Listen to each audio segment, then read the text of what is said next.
Did you know that missing just one date in your real estate offer could turn your dream home into a legal nightmare?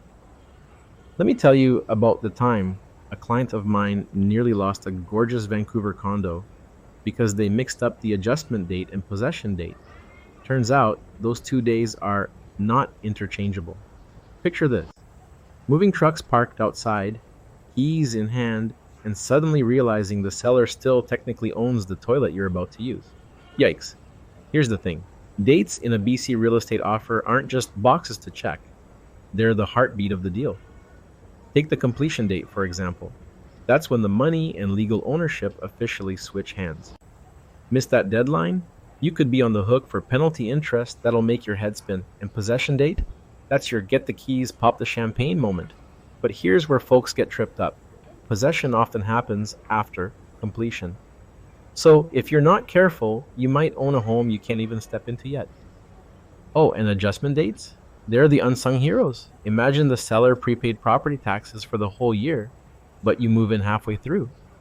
The adjustment date ensures you only pay your fair share, like splitting a dinner bill, but without the awkward math. Now, let's talk about the offer date and negotiation deadline. I've seen buyers treat these like casual suggestions, only to panic when their flexible timeline gets shredded by a seller with five backup offers.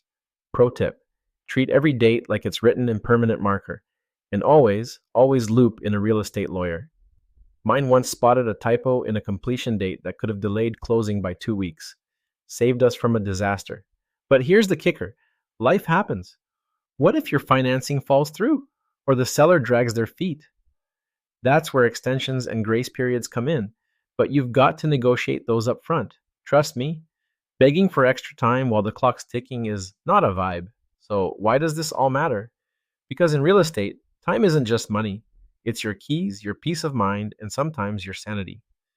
Ever had a close call with a deadline? Share your horror stories below. I'll trade you mine over coffee. If you want to dive deeper into BC's real estate timelines, see the link in the description. And hey, if this helped, hit like or subscribe. Otherwise, the algorithm might list me as pending indefinitely. No pressure, but please, I don't want to end up in the spam folder.